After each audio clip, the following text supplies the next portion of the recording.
Programa ABC do Espiritismo, com Sérgio Vilar e André Luiz Vilar. Estamos iniciando mais um programa ABC do Espiritismo, pela TV Mundo Maior.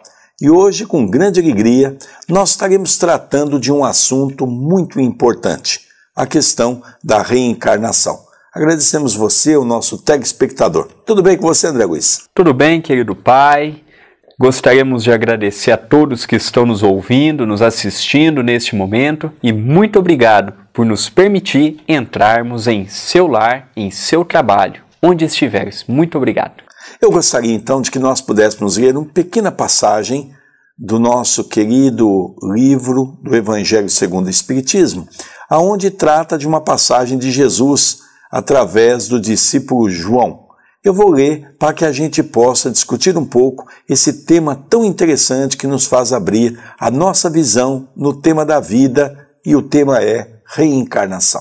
João, capítulo 3, versículo de 1 a 12. E havia um homem dentre os fariseus, por nome Nicodemos, senador dos judeus. Este, uma noite, veio buscar a Jesus e disse-lhe: Rabi, sabemos que és mestre, vindo da parte de Deus, porque ninguém pode fazer estes milagres que tu fazes se Deus não estiver com ele. Jesus respondeu e lhe disse: na verdade, te digo, que não pode ver o reino de Deus, senão aquele que renascer de novo. Nicodemos lhe disse: como pode um homem nascer sendo velho? Porventura pode entrar no ventre de sua mãe e nascer outra vez? Respondeu-lhe Jesus: em verdade, te digo, que quem não nascer da água e do Espírito não pode entrar no reino de Deus. O que é nascido da carne é carne, e o que é nascido do Espírito é Espírito. Por isso, André Luiz e nossos queridos telespectadores, essa pequena parte que nós lemos da mensagem de João, o evangelista, nos dá a entender claramente esse aspecto de que a doutrina espírita nos faz realçar na beleza do entendimento de nosso Senhor Jesus Cristo. Porque o nosso querido Jesus havia dito que o que nasce da carne é carne, mas o que nasce do Espírito não é Espírito, porque este existia muito antes da formação do corpo. E é esse tema, André, que nós vamos conversar um pouquinho hoje com o nosso telespectador sobre a reencarnação. Nós vamos ver, pai, que a reencarnação é a chave que faltava para vermos um mundo lógico e um Deus racional. Porque nós acreditávamos que vivíamos e depois que morríamos, íamos para o céu, para o inferno, para o purgatório, ou iríamos dormir. Opiniões que devemos respeitar. Mas hoje o Espiritismo nos lança uma nova proposta, de vermos que o mundo ele é muito mais complexo do que a nossa cabeça poderia imaginar. E de que aquela ideia que as religiões tradicionalistas sempre bateram em cima, de que o planeta Terra é o centro do universo, hoje nós já estamos vendo que nós não somos centros do universo.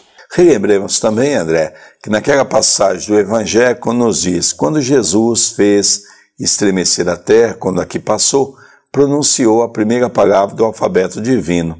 E a segunda palavra do alfabeto divino é a palavra reencarnação.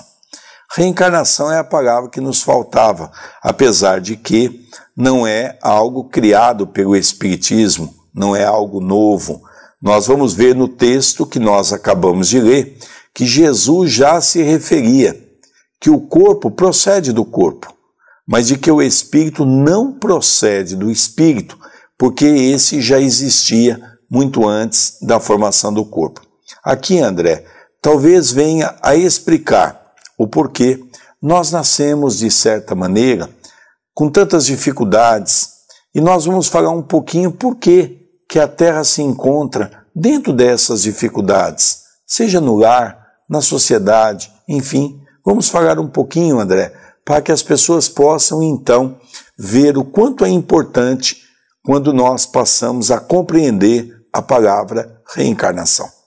O Espiritismo tem algumas pilastras que sustentam o seu campo e o seu corpo doutrinário. Dentre eles, nós poderíamos destacar 2.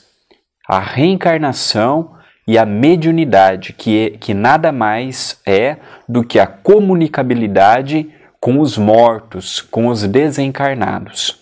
Então, a reencarnação é aquela palavra mágica, é aquela peça do quebra-cabeça que nos faz compreender o mundo justo.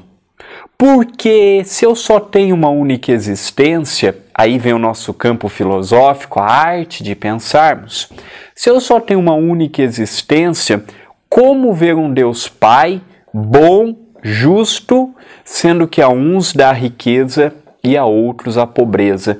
Qual o critério para alguns ter muito e para outros não ter nada? Poderíamos também, André, dizer o seguinte: como se explicar que na mesma sociedade existem pessoas ricas e pobres? Existem pessoas que nascem 2 irmãos no mesmo lar. Um com uma inteligência bastante avantajada, o outro com problemas mentais.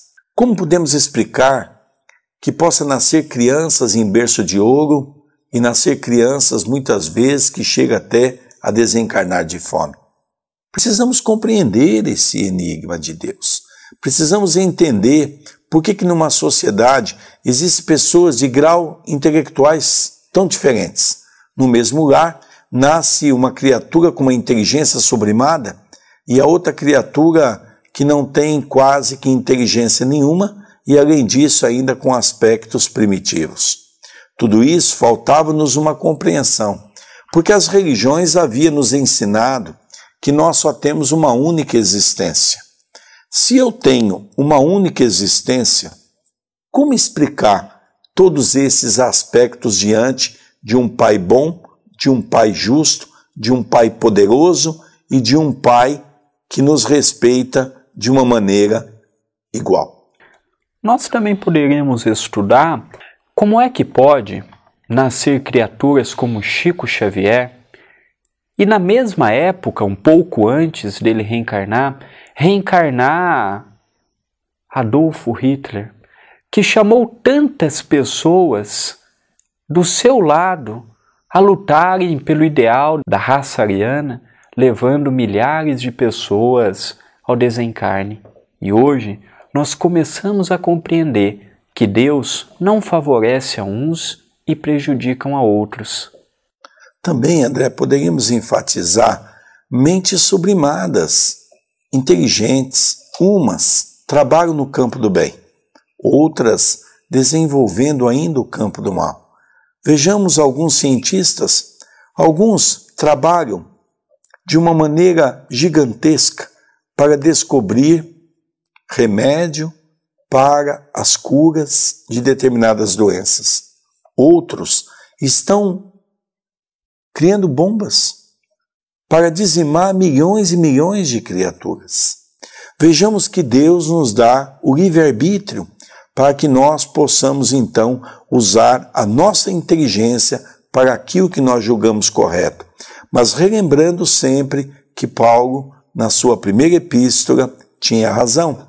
O plantio é livre, mas a colheita tornar-se-á obrigatória. Pedimos para que você mande a sua mensagem, seja pelo nosso Facebook, procure por André Luiz Vilar, por Sérgio Vilar, ou pelos e-mails. O Gabriel, o editor, vai colocar aí para você o meu, o do meu pai. Mande sua mensagem, sugira temas, sugira ideias novas para que possamos aperfeiçoar cada vez mais o programa para agradar a você que nos dá a oportunidade de entrarmos onde estiveres. Lembramos também que a reencarnação era tratada na época do Cristo como ressurreição.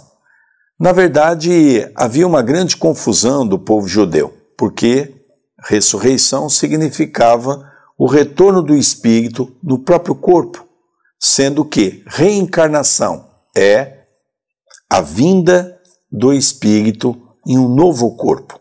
Na verdade, a ideia basilar é o retorno do espírito à Terra, mas não se sabia como isso se processava. Então, vem o Espiritismo trazer para todos nós um conceito de uma maneira justa, lógica, para a nossa compreensão. Nós estaremos dando continuidade no próximo bloco, mas você que está aí, na sua casa, no seu trabalho, comece a refletir, comece a analisar.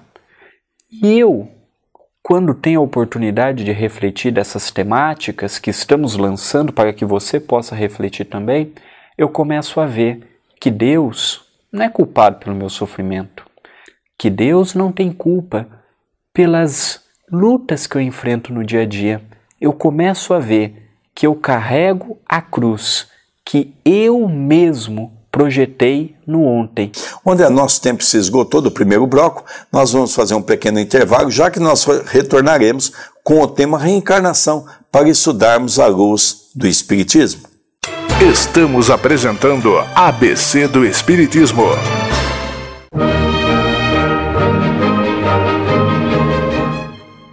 Mágoa.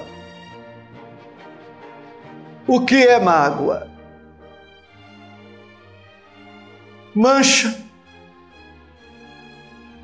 nódoa, marca.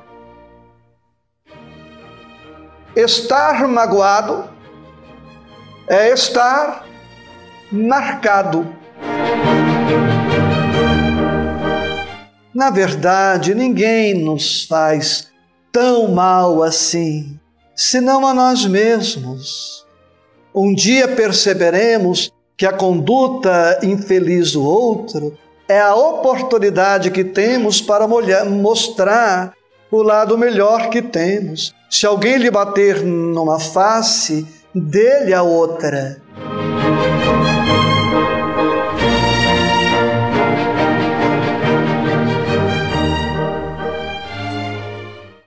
Voltamos a apresentar ABC do Espiritismo. Estamos iniciando nosso segundo bloco do programa ABC do Espiritismo, sempre agradecendo à TV Mundo Maior e também aos companheiros da Fundação André Luiz. Nós estamos hoje falando desse tema tão interessante que é a reencarnação. No primeiro bloco nós já lemos e já falamos um pouquinho para as nossas reflexões de que a reencarnação não é uma palavra nova em nosso vocabulário. Na verdade, já havia uma conversa de Jesus com Nicodemos falando sobre o assunto. Mas, André, dando continuidade no nosso programa, nós estávamos falando exatamente da questão do quanto a reencarnação nos ajuda, tendo em vista clarear, abrir os nossos olhos, abrir a nossa mente para essa temática que com certeza vem nos explicar, nos esclarecer tudo aquilo que está ao nosso redor. Você, pai, foi recorrer no primeiro bloco ao Evangelho de João, no capítulo 3, item de 1 a 12, mas Jesus não foi o primeiro, como você mesmo disse, a tratar da temática da reencarnação. Se nós vermos, por exemplo, o budismo, uma filosofia de vida, um conceito de vida muito profundo, espiritualista, muito belo também, fundado pelo príncipe indiano Siddhartha Gautama, que tem como título Buda, nós vamos ver que eles já pregam a reencarnação. Só que de uma maneira, né, André, nesse bate-papo, de uma maneira bastante diferente. Assim, eles, como que o processo vai evoluindo com o depassar do tempo, não é? Eles acreditavam na reencarnação, só que eles acreditavam que se você não fosse bom, você retornaria na condição de um animal. Exatamente. E hoje nós já vemos que o Espiritismo, através do principal livro da nossa religião, que é o Livro dos Espíritos, em uma resposta dada à espiritualidade amiga, eles afirmam a Allan Kardec que é impossível retroagirmos. Se eu parei no estágio hominal, é impossível voltar a ser um animal, um vegetal ou mineral. Retroagir, André, dentro daquilo que Kardec diz, é exatamente retroceder. É impossível nós retrocedermos, é impossível nós recuarmos. Então aí que está uma das belas leis que nos cerca, que nós chamamos de leis imutáveis. São aquelas leis criadas por Deus. Tudo aquilo que aqui eu adquiro, isso é uma conquista pessoal. Ninguém tira de mim. E hoje nós temos a oportunidade de compreender, muitas vezes você, que nem é espírita, mas que gosta de assistir a programação da TV Mundo Maior, você pode se perguntar, baseando na reencarnação, baseando que eu já tive muitas existências, eu sempre fui mulher? Eu sempre fui homem? O que o Livro dos Espíritos nos diz? Essa é uma pergunta muito interessante, porque Allan Kardec perguntou aos espíritos de uma maneira muito concludente: o espírito tem sexo? E a resposta do mundo espiritual é muito interessante: não como vós o entendeis. Ora, pode vir na condição de um homem, ora, pode vir na condição de uma mulher. Talvez aqui também, André, se explique um pouco da questão da responsabilidade daquilo que você se encontra hoje, seja num corpo de homem ou seja num corpo de mulher. E quando nós tratamos o tema da reencarnação, fica mais fácil nós entendermos temas tão profundos e delicados como o homossexualismo. Por que que eu nasço num corpo de homem e tenho necessidades, até mesmo afetivas, de ter relação com outro homem, sendo que Deus nos criou para que pudéssemos estar com uma companheira, para que um filho daí nascesse nesse fruto abençoado. E hoje nós compreendemos a necessidade de muitos espíritos encarnados passarem por este estágio. Por isso, André, tem até uma palestra que nós fazemos chamado A Família e Seus Desafios, que ela traz exatamente aquele livro do nosso querido Emmanuel, através de Francisco Cândido Xavier, Vida e Sexo. E tem um capítulo que trata sobre o casamento, falando exatamente essas questões. As questões de que nós nos encontramos aqui na Terra para burilar a nossa alma, para crescermos espiritualmente. E esse livro traz uma referência muito interessante de que em mundos sublimados não há mais esse desacerto, não há mais essa necessidade que nós temos ainda sexual pelo campo genitário, de que as coisas se modificam a partir do momento em que nós vamos mudando a nossa maneira de pensar, as nossas atitudes vão se modificando, a nossa necessidade vão sendo outra.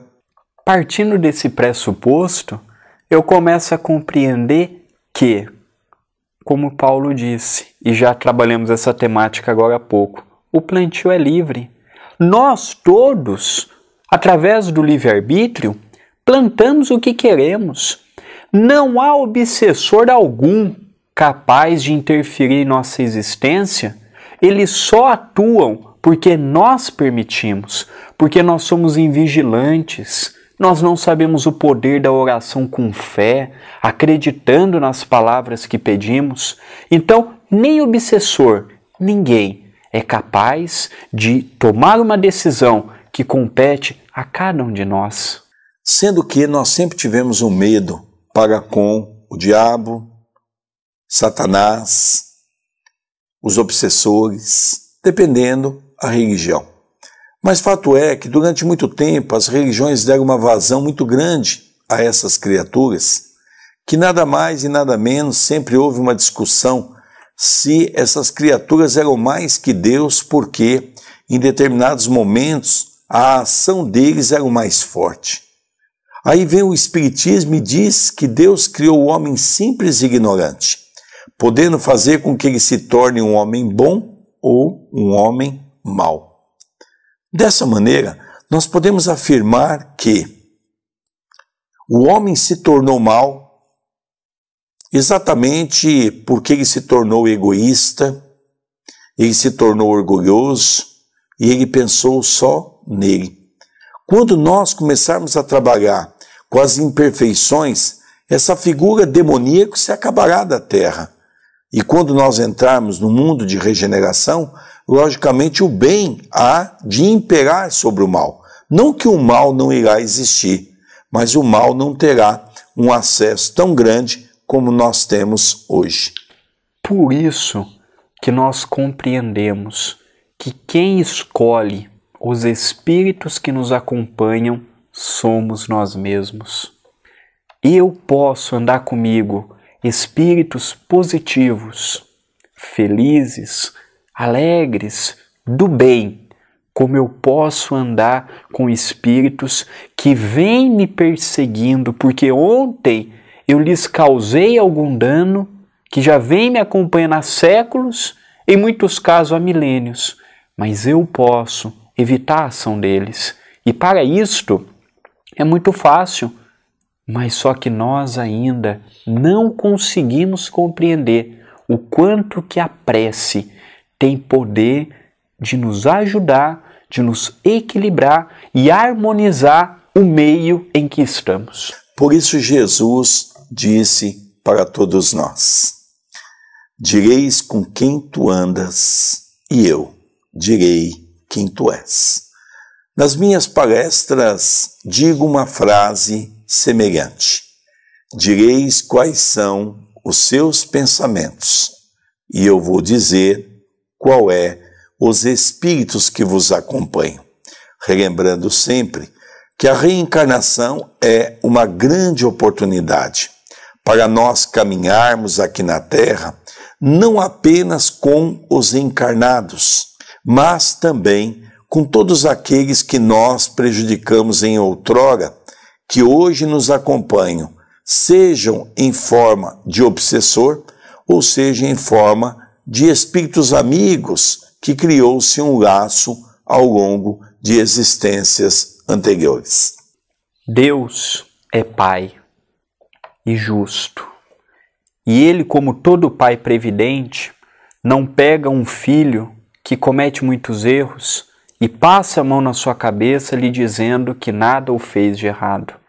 O perdão de Deus é nos dar uma nova oportunidade, um novo corpo com novos desafios. E as escolhas dependem de nós. Chico tem uma frase muito interessante: se eu não posso mudar o final, não tem problema, mas eu vou começar hoje um novo começo, para que esse novo começo tenha um novo final. Tudo depende de nós. Por isso, André, a reencarnação é uma palavra justíssima, que faltava em nosso vocabulário, porque até então eu não conseguia compreender Deus. Como compreender Deus diante de um mundo com tantas injustiças, um mundo com tantas barbaridades? Relembremos, André, daquele livro Brasil, Coração do Mundo, Pátria do Evangelho, através do espírito de Humberto de Campos, pela lavra mediúnica de Francisco Cândido Xavier. O que ele diz para nós? Uma proposta. É uma proposta que é feita ao Brasil para que nós possamos modificar o nosso comportamento, modificar os nossos gestos, nos tornar criaturas melhores, para podermos implantar aqui a árvore do Evangelho. Esta é a proposta. E ainda bem que existem as provas em nossas vidas, porque como é que um professor irá medir um aluno sem chegar no final de um bimestre, de um semestre, e lhe aplicar para ver os conhecimentos que ele adquiriu? E todos nós temos dentro de nós uma força que desconhecemos. Desconhecemos porque nós ainda não temos fé. Nós ainda fazemos as coisas sem acreditarmos em nossos potenciais. Ontem e hoje podemos comprovar isto, já mostramos que somos muito bons no campo do mal. E está na hora de mostrarmos que somos muito bons também no campo do bem. É interessante que nós usamos 2 pesos e 2 medidas. Queremos sempre que os outros a nos julgar sempre seja condescendente para com as nossas falhas. E nós, quando julgamos alguém que nós dizemos ser os nossos inimigos, queremos que a lei se cumpra.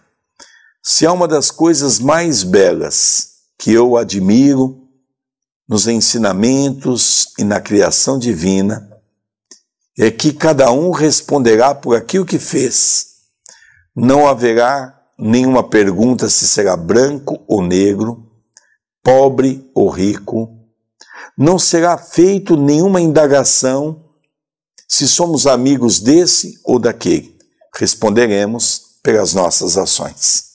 Poderíamos resumir todo o programa de hoje naquela sentença, naquela máxima de nosso Senhor Jesus Cristo: façais aos outros o que gostaria que os outros vos fizessem. Nós vamos encerrando então o nosso programa ABC do Espiritismo e agradecendo aos nossos amigos da TV Mundo Maior e também aos nossos amigos da Fundação André Luiz, que abriu a porta da casa para que nós estivéssemos levando esse programa. Até breve, que Jesus nos abençoe. Até.